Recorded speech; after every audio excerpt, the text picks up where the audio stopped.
Hello students, good morning. I hope that you all are good and doing your studies also. So today we are going to start a new chapter of science, that is chapter number 15, and the name of this chapter is Some Natural Phenomena. So before starting this chapter, just I am going to tell you something about that you have already or previously studied in your previous class. In class 7th that you have studied about the winds, storms and cyclones. You have learned that cyclones are the destructive and natural phenomena which can cause lots of damage to the human life and property. You have also learned that how you can protect yourself from the cyclones to some extent by taking timely action. So in this chapter, we are going to discuss the two other destructive natural phenomena that is caused by nature. The name of that two destructive natural phenomena is lightning and earthquakes. So in this chapter we are going to study about two natural destructive phenomena, that is about the lightning and about the earthquakes. So these things that we are going to discuss in this chapter one by one. And we will also learn that what are the various steps that we should take in order to minimize the destruction that is caused by lightning and earthquakes. So before discussing all these things, we discuss that what is lightning and what is an electric charge. So these two important things that we should know, that what is lightning and what is electric charge. So let's know that what is lightning and then about the electric charge. So firstly we know that what is electric charge. Electric charge means it is a property of the matter which is responsible for the electrical phenomena. It is a property, we can say that it is a property of the matter which is mainly responsible for the electrical phenomena, and they exist mainly in two forms. The first form is positive electric charge and the second form is negative electric charge. So there are two types of charges, positive charge and positive electric charge and negative electric charge. So this is about the electric charge. And the lightning is what? Lightning is an electric spark. We can define that what is lightning. It is a type of electric spark, and that electric spark that occurs on huge scale, and that is mainly due to the accumulation of the electric charges in the clouds. It occurs on huge scales mainly due to the accumulation of the electrical charges in the clouds, and this phenomena is known as lightning. So this is about the lightning, and this is about the electric charge that I have told you. Now, some natural phenomena. So the content of this chapter is, in this chapter we are going to know about that what is electric charge, what is electroscope, what is lightning and what is earthquakes. So electric charge. So first of all we just know that who discovered this electric charge, what is the name of that scientist who discovered the electric charge, okay, and how that scientist that discovers this electric charge. Now about 2500 years ago, there's a Greek scientist and the name of that scientist was Thales, that observed that when a material that is known as amber was rubbed with a silk cloth, it started attracting the teeny feathers. Thales said that amber acquires electric charge or electricity on rubbing with silk, and the force of electric charge that attracts these teeny feathers. So we can also show it the existence of the electric charges or the electricity by performing some other simple activities. So here we are going to take one, I am going to give you the example of one activity. With the help of that we are going to know the existence of electric charges. So in this activity we rub a plastic comb, take a plastic comb and rub it with your dry hair and bring it near the teeny pieces of paper. We will find that the comb that attracts the teeny pieces of paper towards itself. This is due to the attraction of that teeny pieces of paper that move towards the comb and stick to it. Actually what happens that when we rub the plastic comb with our dry hair, the plastic comb gets electric charge, and that plastic comb gets electric charge due to rubbing, due to friction, and that electrically charged comb exerts an electric force on tiny pieces of paper and attracts them, and that tiny pieces of papers that is attracted toward the plastic comb mainly due to this. So here there is a generation of electric charge while rubbing due to the friction. The electric charge is generated here.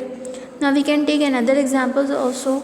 If we rub one end of the pen made up of plastic with a sheet of paper, or even rub it with dry air for about 1 minute and then bring it near the teeny pieces of paper, it also attracts that teeny pieces of paper towards itself.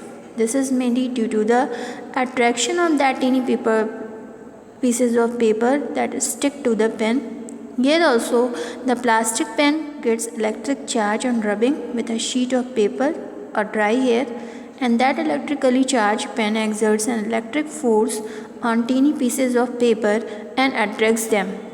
So this is about the electric charge. I have told you that it was discovered by a Greek scientist. The name of that scientist is Thales. And here there are some important points that is given to you. An object without any charge is commonly known as uncharged object, and the object with electric charge is known as charged object. And the process of giving charge to an object is known as charging the object. And I have told you that there are two types of charges, positive charge and negative charge. So there is one picture that is given to you that shows that like charges repel each other and the opposite charges attract each other. And you must keep this thing in your mind that when the like charges, when you bring closer like charges to each other, they repel each other. And the opposite charges, suppose that one is positively charged body and second one is negatively charged body, so they attract each other. So there is a repulsion between the like charges. Positive repel, negative charges repel each other. Positive and negative charge attract each other, and there is an attraction between the opposite charges. So this is about the electric charge that I have told you. Okay. And 20th century experiments that demonstrated that electric charge is quantized. Charging of an object by rubbing it with another object is charging by friction, and the electric charges generated by rubbing or friction are static charges. Now we are going to know it about details. Firstly, we know that what are uncharged object and what are charged object. An object having no electric charge on it is commonly known as uncharged object, and the object having the electric charge on it is known as charged object. So the charged object that attracts another charged object. Now this point will be clear to you with the help of this example. If we take a glass rod and bring it near some teeny pieces of paper, it will not have any effect on them. And if, however, the glass rod first rubbed with a piece of silk cloth and then bowed near the teeny pieces of paper, then the glass rod attracts the teeny pieces of paper towards itself. So these are observation. That observation shows that by saying that initially the glass rod is electrically neutral or uncharged, having no charge. Electrically neutral means having no charge. So it has no effect on teeny pieces of paper. But when this glass rod is rubbed with silk cloth, then it gets electric charge. Okay. So by this way it gets electric charge. An electrically charged glass rod exerts a force on teeny pieces of paper and hence attracts them. So the process of giving electric charge to an object is known as charging the object, and the process by which we are giving the electric charge to an object is commonly known as charging the object. We can charge the object by rubbing, or we can say by friction. So the charging of an object by rubbing it with another object is called charging by friction. Charging of a glass rod by rubbing it with silk is an example of charging by friction. Here there are some more examples of charging by friction. When a plastic comb is rubbed with dry air, the plastic comb acquires an electric charge that is mainly due to the friction. So the electric charge that is generated by rubbing, or we can say by friction, that electric charge are the static charges, and these charges remain bound. Static means they are at a stable state, and that electric charges remain bound on the surface of charged object. They do not move themselves. That static charges that do not move themselves. So all the insulator objects like glass rod, plastic comb, plastic scale, plastic straw, ball pen refill, rubber balloon that can be charged by rubbing while held in hand. This is because you can charge charge all these insulators objects and charge it by held in your hand. This is because being insulator, or we can say non-conductors, they do not conduct the electric charges produced on their surface to our hand and the body into the earth. So there is no transfer of that electric charge that is generated on that objects while rubbing, and that charge do not get transferred through our body to the earth. So that's why here it is possible. On the other hand, there are some, if you take some conducting objects like metals, like steel, spoon, that cannot be charged by rubbing while in hand. The question may be asked in a question in your exam that why the conductors you are not able to charge the conductors while held in your hand. This is mainly because as soon as a conductor like steel spoon gets charged by rubbing with another material, the electric charges produced on its surface flow through our hand because it is conductor. So it allows the charges to flow. So that charges flow through our hand and body into the earth, and the conductor object like steel spoon remains uncharged. So we can't charge that conductor objects while held in our hand. So this is not the way of charging that conductor. A metal object like a steel spoon can be charged by rubbing only when held by the insulating material like polythene, copper, aluminum, iron. These are also the metals. So copper rod and aluminum rod or the iron rod cannot be charged by friction if held by hand. Okay, so this is about here in this case we have seen that we are not able to charge the conductor while held in our hand, and the reason that I have told you that what is the reason behind this. So the friction charges both objects which are rubbed together. Here the friction causes the charging of the object, and both the objects get charged which are rubbed together. Suppose that when the two objects are rubbed together, then both the objects get charged by the friction but opposite charges. For example, when a glass rod is rubbed with silk cloth, both the glass rod as well as the silk cloth gets charged. The charge that glass rod can attract the teeny pieces of paper, and the charge that silk cloth can also attract the teeny pieces of paper. So the electric charges that is acquired by the glass rod and the silk cloth are opposite in nature. This is the most important point that you should keep in your mind. As convention that electric charge that is acquired by the glass rod rubbed with silk, and you must keep this point in your mind that the electric charge that is acquired by the glass rod which is rubbed with silk is positive charge. So in this case the glass rod acquires the positive electric charge, whereas the silk cloth acquires the negative electric charge. Similarly, when you rub a ball pen refill with a piece of polythene, then both the refill as well as the polythene gets charged but opposite charge. The ball pen refill acquires positive charge, whereas the polythene gets the negative charge. Here the point to be noted that all the objects that is made up of clear plastic called acrylic plastic, such as ball pen refill, clear plastic scale, gets the positive charge on rubbing. On the other hand, the objects that is made up of polythene plastic, such as polythene sheet, polythene plastic comb, they get the negative charge on rubbing. So you must keep this. This is the most important point that should be noted here.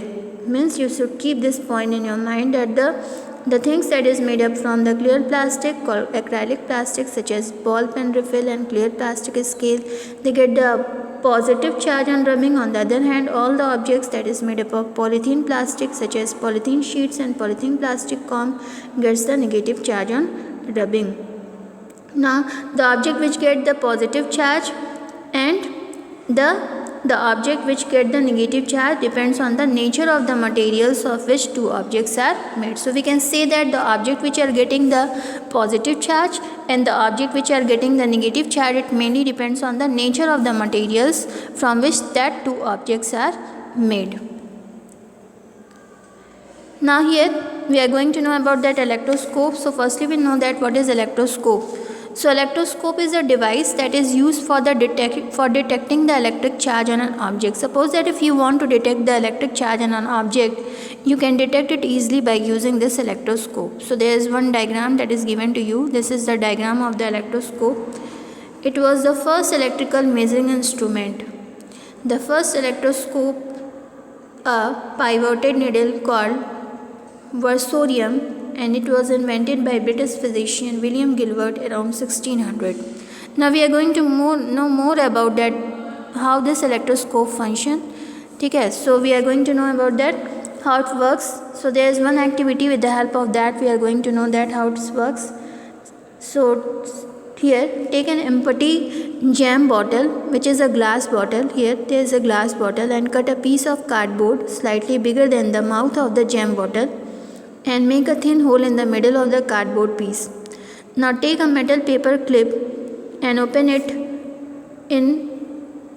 up in such a way that it forms the shape of 5 with a hook on its lower side. Insert this open metal clip in a hole made in the cardboard piece, and take a thin strip of aluminum foil about 5 cm long and 1 cm wide. This strip of aluminum foil is folded in the middle and suspended from the hook on the lower side of the opened up metal clip. Here there is one diagram that is given to you, and that shows that how this aluminum foil is folded in the middle and suspended from the hook on the lower side of the open metal paper clip. So here we are going to know about the working of the electroscope. Charge a glass rod by rubbing its one end with a piece of silk cloth and touch that glass rod with the top end of the metal. There is one top end of the metal clip. So here just touch it with the top end of the metal clip. We will see that the two aluminum leaves that move away from each other. We say that aluminum leaves diverge or open up. We will now explain that why the aluminum leaves diverge or open up when touched with a glass rod. Here what happens when we touch the top end of the metal clip with a positively charged glass rod, because we are knowing that the glass rod becomes positively charged while rubbing. So then the sum of its positive charge gets transferred to the top end of the metal clip. Now since the metal clip is a good conductor of electricity and it conducts that positive electric charge to the two aluminum leaves that is held on its other end. So in this way the two aluminum leaves gets charged with the same kind of electric charge, that is positive charge, and we know that similar charges or like charges repel each other. So the two aluminum leaves having the similar charges, positive charges, so they repel each other, due to which they move apart or diverge. They move apart means they diverge. So this is about the working of the electroscope. So we can detect that the glass rod having the charge. So with the help of this electroscope we are able to know that the given material is electrically charged or not. So whether the object is positively charged or negatively charged, it will cause the aluminum leaves of the electroscope to diverge when touched with the metal top of the electroscope. So here in general we can say that an electric charge can be transferred from a charged object to the another charged object through a metal conductor, because here the glass rod is charged and it gets transferred from that glass rod through the metal object to the another metal conductor, that is the aluminum foil. So this is about the working of the electroscope. Now detection of the charge with the electroscope. How will detect the charge with the help of electroscope? If on touching with a metal top of the electroscope with a given object, the aluminum leaves of the electroscope diverge. When this happens, then the given object has an electric charge on it, or the object is electrically charged. Second case is what? If on touching the metal top of the electroscope with given object, the aluminum leaves of the electroscope do not diverge and do not open. Now the given object has no electric charge on it and the given object is uncharged. So we can detect the charge with the electroscope by this way. There are some more diagrams of the different types of electroscope that is given to you here in this slide. So students, these are the some topics that are here in this chapter and that I have covered today. Still some topics are remaining, that very soon we are going to come with other topics also. So whatever the things that I have taught you, you must revise it, because side by side your revision classes are also going to be started, in which I will ask the questions related to the topics that I have taught you today. So revise the chapters properly, do the revision properly, and try to solve the exercises yourself. So students, thank you.